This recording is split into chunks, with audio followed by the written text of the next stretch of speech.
Greetings all, Nippon B here, and welcome to our Blood Bowl 2 Skaven Bash team Blak Deth's first game. We're starting out versus a Dark Elf team that is 1,800 points, roughly over 800 points higher than our starting team. So, with that being said, it doesn't look great.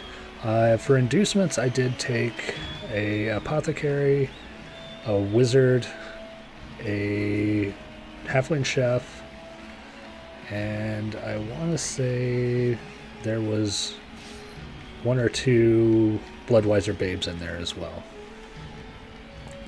So I didn't hire any mercenaries or anything for this game. Maybe should have, but that remains to be seen. I know I had given some recommendations on how this team should be played, but as this is a replay, I can tell you I've since revised that, and we'll talk about that as this game goes on.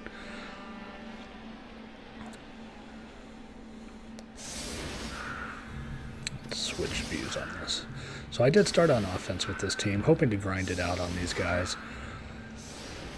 And that may not have been the best choice starting because of the lack of skills that this particular team starts with, and also some bad luck. But we'll show you how this game progresses. Honestly, it's better than I thought it was going to end up being.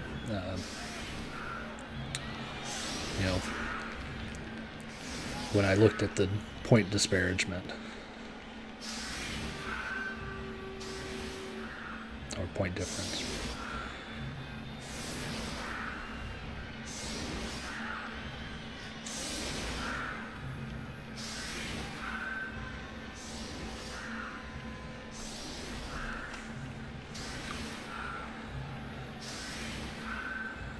Alright, so we move our guys around a whole lot. I apologize, guys.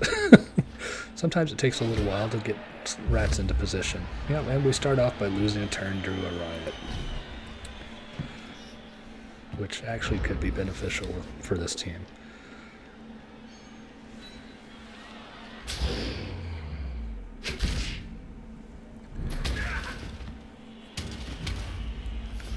And, at least the first hit is, an armor break. That doesn't always happen.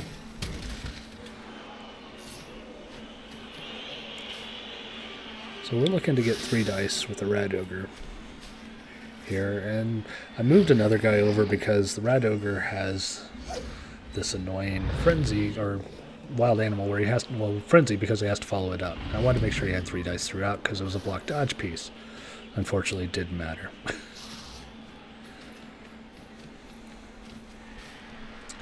But we are going to try and box up and get a little bit of delay here. And we are going to cover the ball just in case sure hand should fail. Rolling for 3s always makes me a little nervous.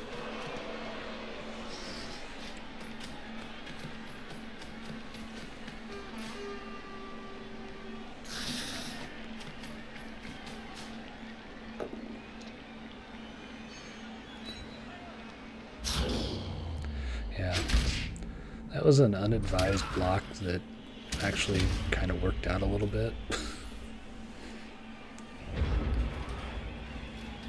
So we start off having some decent hits. They unfortunately start off with better hit. So Rat Ogre has lost a movement point. So one of the key pieces to this team is already down and going to be missing the second game. And honestly, at 5 moving, it's not terrible, but it's not ideal either. One of the biggest advantages that he has is his ability to move far. And this particular team has a lot of block pieces on it already, and some tackle, and it's not great how we're set up for it.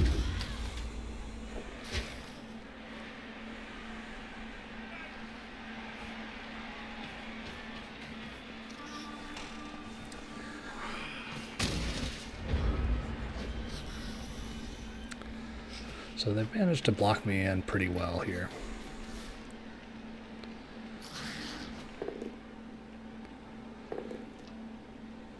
Yeah.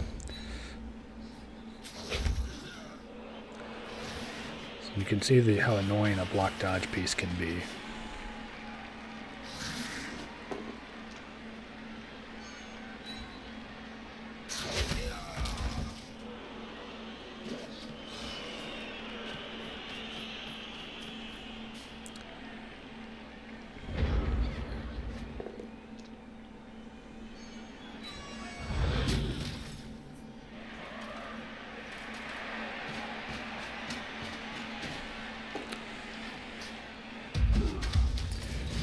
Yep, and this is where the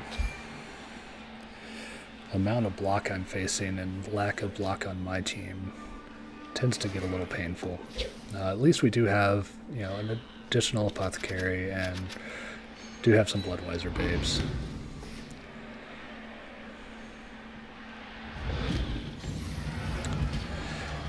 Yep, and the fans, they're deadly. And we've had to use an apothecary. And he stayed injured. I think, what was his? Yeah, he's picked up a niggling injury. So now we're down Rat Ogre and Storm Vermin. Two of the three most important pieces on this team are now missing the next game and going to be permanently injured. So one of the reasons I'm showing this particular video is to show you guys, what happens when things can go badly, and it's Blood Bowl, things can always go badly.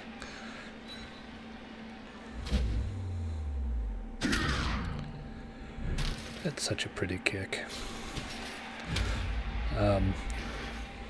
But with that said, I also want this to be hopefully a learning opportunity for how things can be played.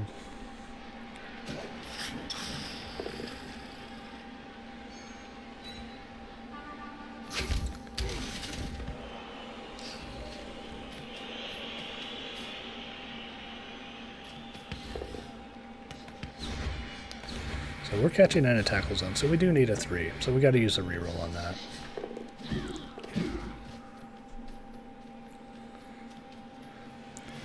And here's where things get risky. So because they've overcommitted here to the left-hand side, it allowed us an opportunity to get out of their way.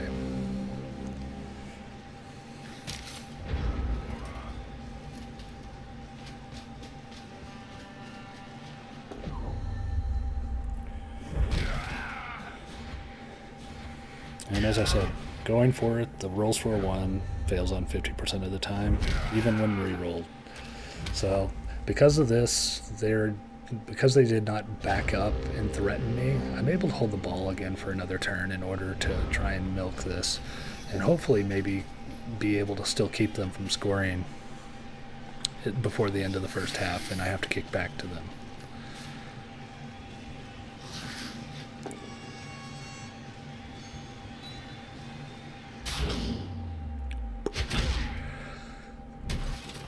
Now against Dark Elves, the pieces you're going to want to be sure you're attacking are going to be the Witch Elves because of the 7 armor value.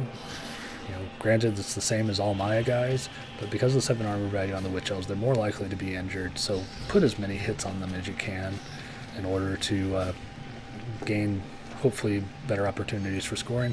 That and this team does tend to depend on its Witch Elves quite a bit.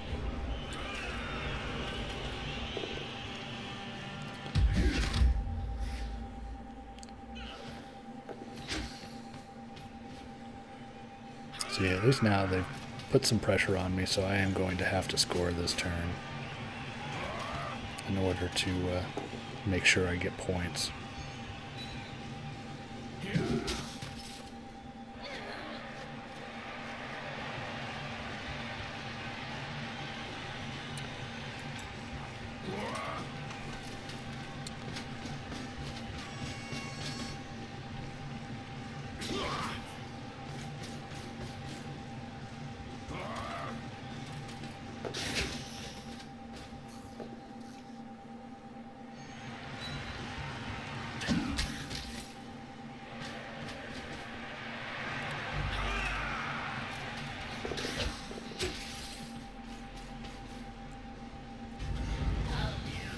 Now, normally against, I'm sorry, so quiet there for a little while, guys.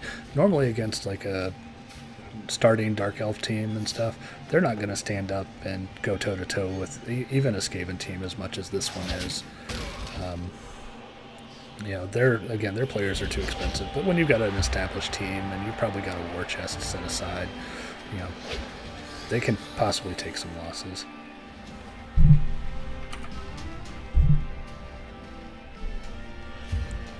So we've already got 2 injured, and at least our KO comes back. So we got our gutter runner back. And we have scared them. I'm sure they're quaking in their boots right now. But hey, we're winning.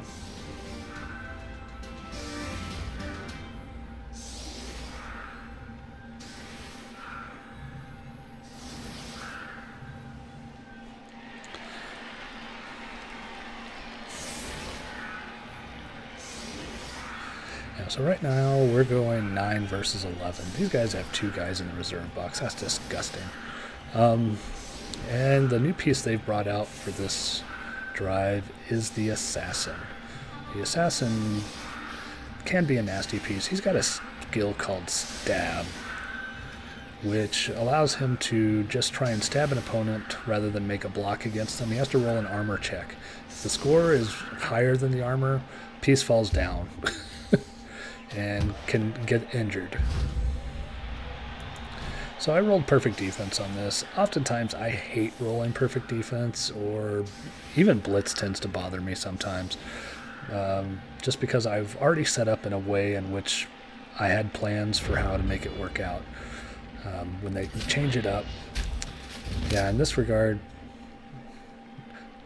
slash and injured. Lisa is badly hurt, but it's a lineman, so he wouldn't have seen Apothecary anyway. And turn 1 of this drive goes rather poorly for the rats.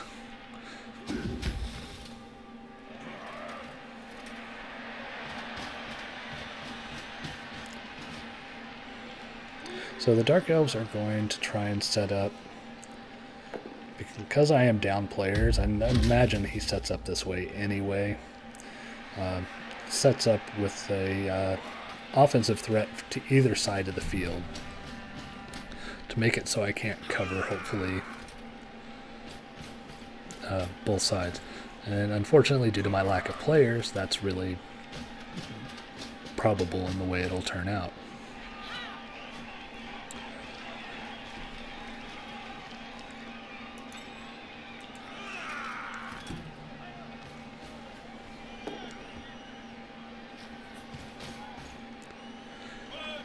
Oh, and I guess the one thing we didn't discuss actually at the beginning of this is the rerolls. Because I had the chef, they only had 1 reroll to start, and I had a wizard, so I went ahead, and because they had all moved forward, I thought if I can get around here,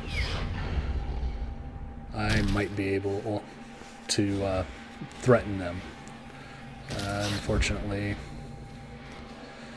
yeah, I was really hoping the wizard would, because it's a mighty blow hit, was hoping they could stun this guy, give me a better shot at getting downfield. Again, I really should have set up better for that and had gutter runners closer to the front. That would have given me an opportunity to go back and get it. But hopefully this would end up forcing them to at least push the ball forward and probably score quickly.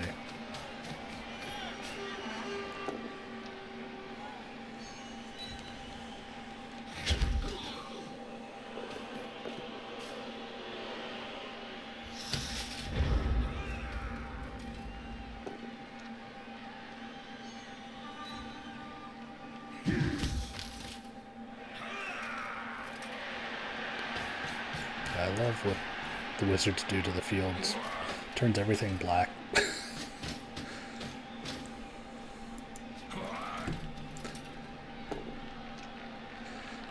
Now this Dark Elf team does do a good job of making sure it's getting plenty of hits on the guys that I'm leaving out there to be hit.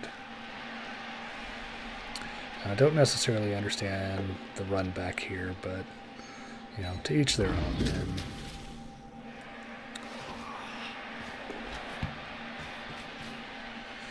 And And this is just showing you how dangerous any elf can be. You know, granted that is a 5 edge elf, but still, you know, the assassin has nothing. You know, that's just 4 edge catching the ball and stuff. So that was what, 2 spaces from their end zone to a score, and all in 1 turn. That's, you know, one of the advantages of passing elf teams and passing teams in general. Now there's 3 injured, and down to 8 guys. And we got one more turn to go.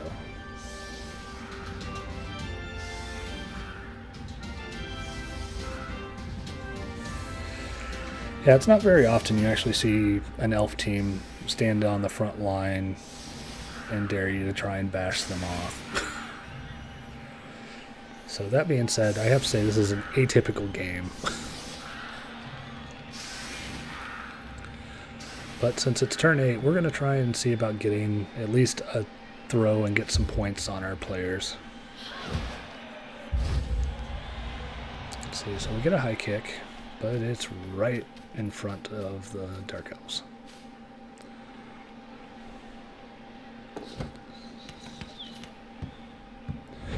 And at least it didn't scatter forward. And we go block, and get ourselves killed. Yeah, well, knocked down. So much for scoring any points. Yeah, I was greedy and went for the blocks because those actually seem to have should be a higher percentage rolling the 2 dice. Especially when I had a reroll.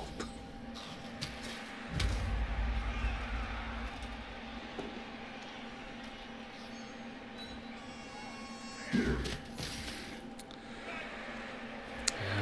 a lot of heals to the face right now, and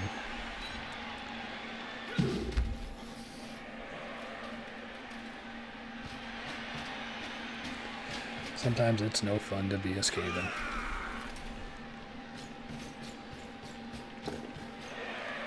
Now, I can't say the dice luck has been great for either team. It's not been good for me, but, then again, right there, that's bad for them. Yay! Skulls are cool. That's where the chef came in real handy, because the team started with no rerolls. So we got halftime. In the second half, and KO didn't come back, so we are still down lots of players, though. But in the second half, the Dark Elves only lost 2 of their rerolls to the chef. So I got 2 of them, they lost 2.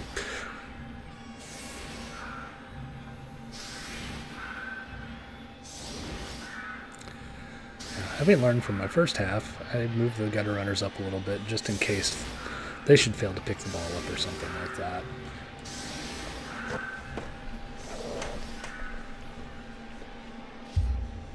Sorry if my chair moving is too annoying. I'm trying not to move a lot. Okay, so we had nice weather.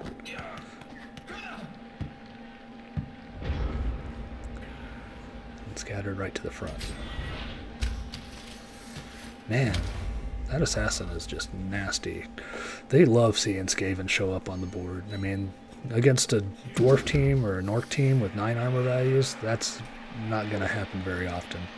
They've got a better, almost just a little bit under half the percentage times they use that stab, it's going to hit somebody. Now, it does work like a normal block still in that I believe they can blitz to use it, but they can't. I was going to say, that's something I'm going to actually have to look at. I haven't looked at the stab skill in quite a while.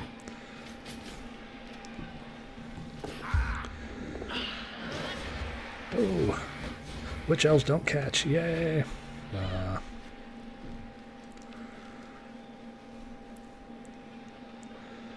So they're just going to go run down the field.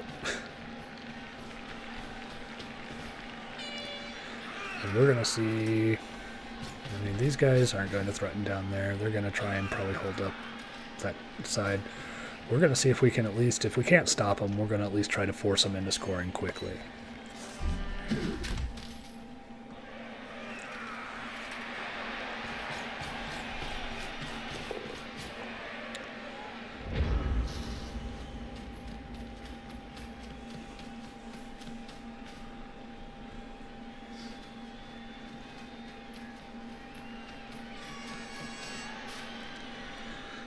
Yeah, I know putting the gutter runner next to a witch elf is dangerous, but we want them. Unfortunately, in this regard, they're not going to fail unless they make die rolls. Yeah, we were going to attempt the blitz here to push her out, or push her to at least to the side.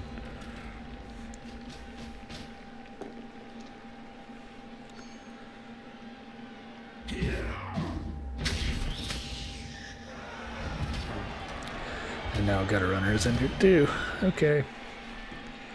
And that, kids, is why you don't put people on the sidelines like a moron.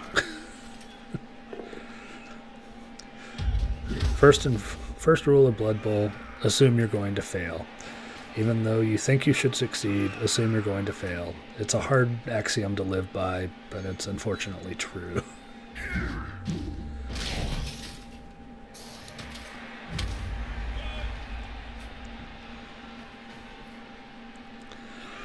Now we're not putting any threat against the ball, so if they want, they are going to be able to hold it. But I believe this is a team that likes to score. So we're looking at, having the score run up on us as it is by the amount of players we're down, because we're currently down 4. So we're at 7 players on the field, which is just horrendous.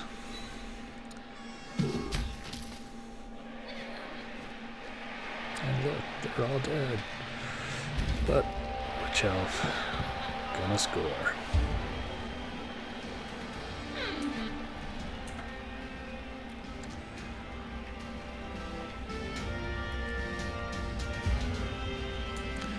Knockout still doesn't come back, so they're still only at 11 players. We've got them right where we want them now, folks.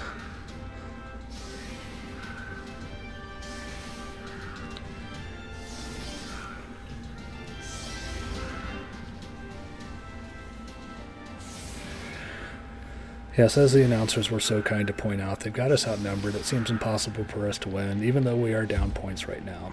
Although I will point out a couple of, well, in this particular point in particular, had dice not gone south on me, there really was a pretty good opportunity for me here.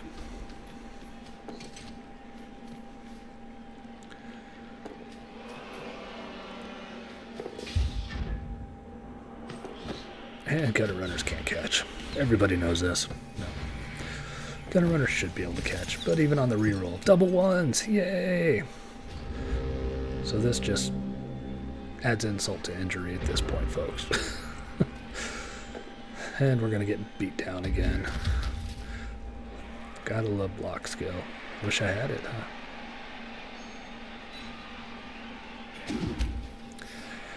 And we got linemen that are going to take dirt naps. Good job.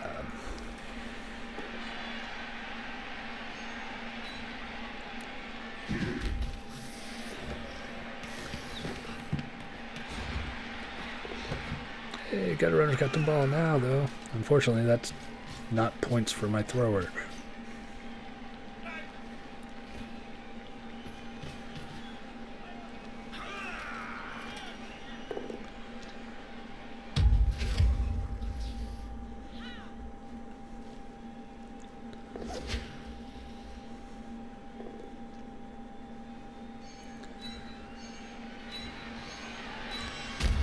So that was a mess. This is still a mess right here.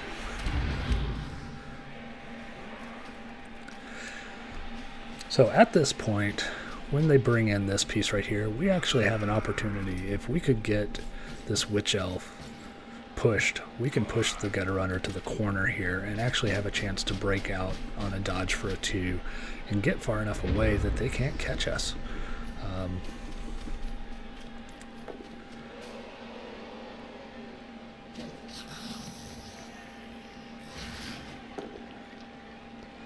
And that's where I screwed up. That piece, the thrower should have come here. And had to use my reroll on a dodge for a 3. Again, 8 rolls for a 3. So we get here to cancel these because I didn't play my thrower right. So it only becomes a 1-die block, and then I skull myself dead. So all those beautiful plans keep me from scoring. leave my gutter runner at the mercy of this poor, nasty witch elf. She has not got a very tender touch.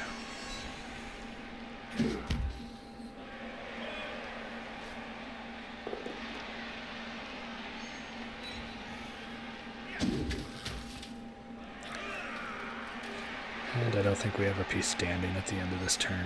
The way or no, I take that back. The thrower's going to keep standing probably.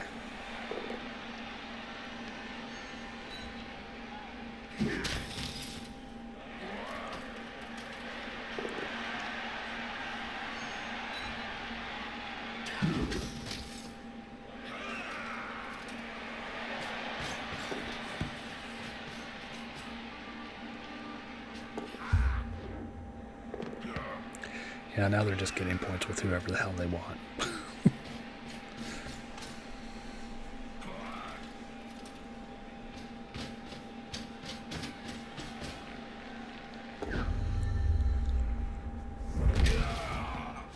At least they can't go for it. Gotta give the Dark Elves that. They cannot go for it.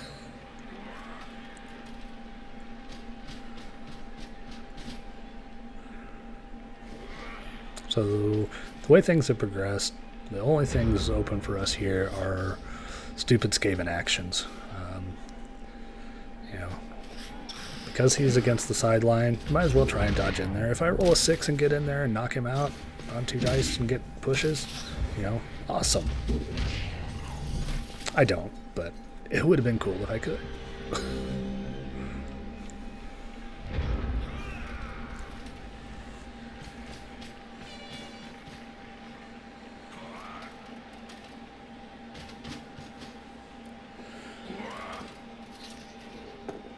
And sometimes you will learn, as a Skaven, your safest place to be is on the ground.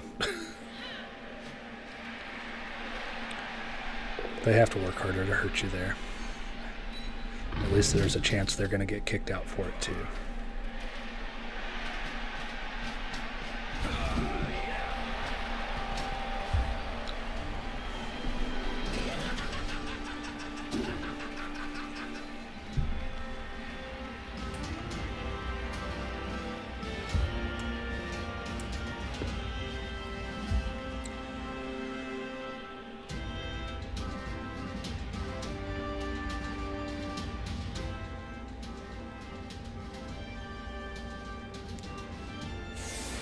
Oops.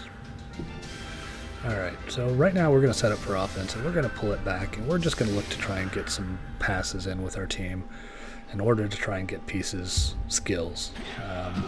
This game is effectively lost. We're down 3-1. So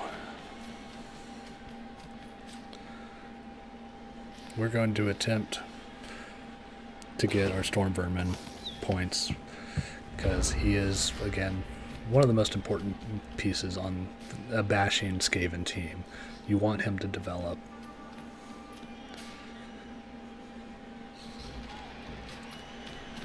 And also we want our thrower to develop so he can become a ball runner rather than a ball thrower per se. So we got passes there. Tried to dodge away in order to not give them extra hits, but rolling for a 3. We're doomed.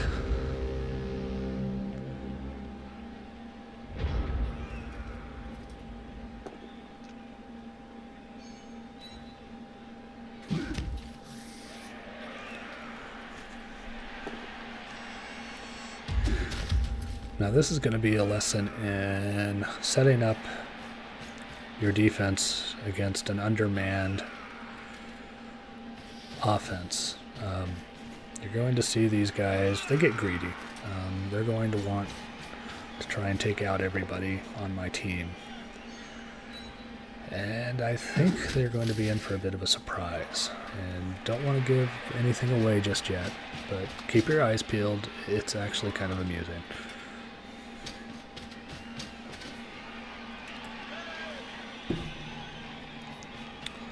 And right here they've got the edge pretty well sealed, but then they come running all the way over across the field. And the one thing Skaven can do better than just about everyone else is reverse the field on you. And I felt I had to do it.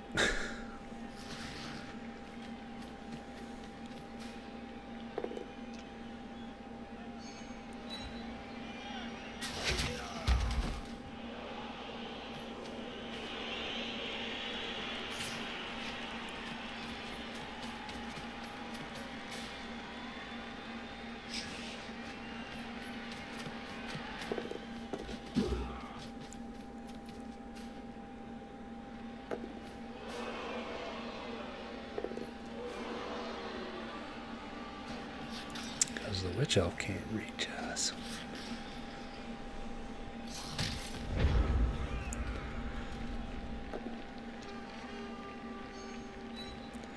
Now we're going to make them roll dice and hope. I mean, they have a reroll still, but hope we can get them to fail. And right here was a mistake by my opponent. Well, I take that back. This guy does have a 7 move on him. Failed to go for it.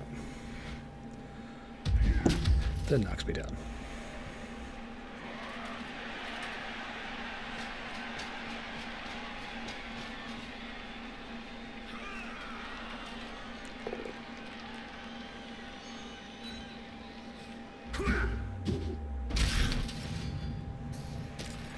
And now there was 6. We're down to 6 pieces on the field. Gutter runner on the ground, the ball with him. How is this going to turn out, folks? It's so scary.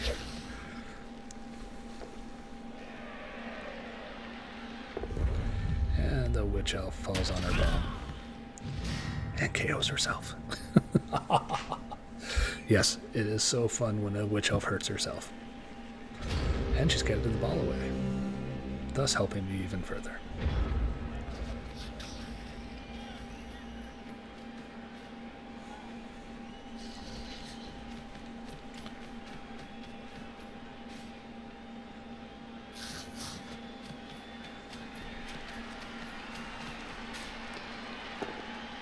So we're able to get the open star that we need and break and off the field. So this is a big help in terms of, and then we fail that. But we got the reroll. And if anybody has noticed in this game, going for it's fail 50% of the time. It seems like I'm exaggerating or harping on it, but it's all true.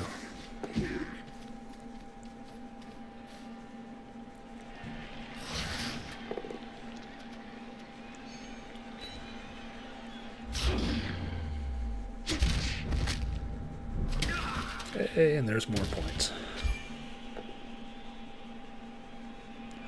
And he's going to miss the next game. And welcome to the Pyrrhic victory in Blood Bowl. Damaging players for the next game when you're not going to win it.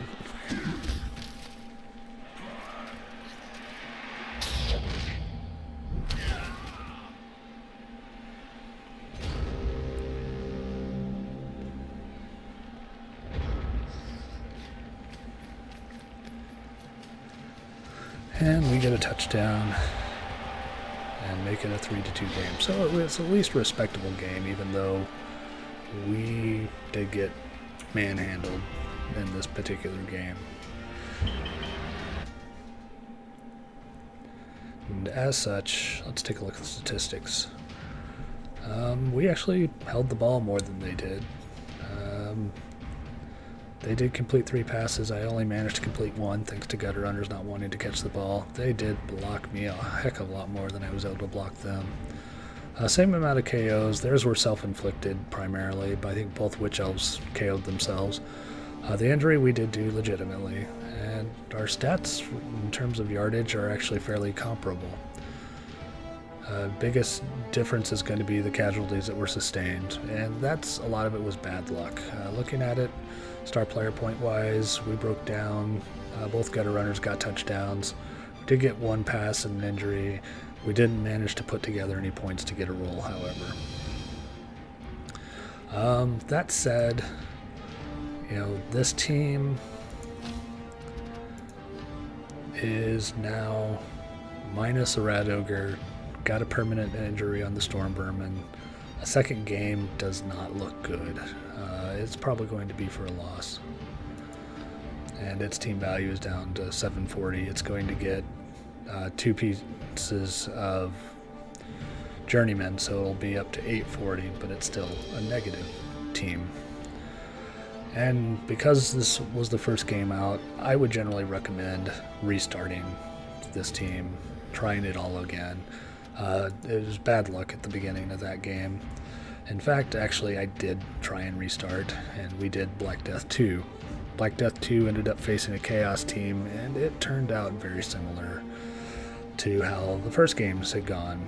So I'm not going to bother showing that one, but Black Death 3 did come out and was able to go toe-to-toe with their Bretonnian opponents, I believe it was. We'll have to look at that game. That's going to be up here in a couple of days probably. So, and hopefully that, at least gives you some ideas on, how this team can be played and shouldn't be played. But hopefully you enjoyed the video. If you can, post your comments down below, like the video, it all helps. And we look forward to seeing you for our next video. Thank you very much. Bye.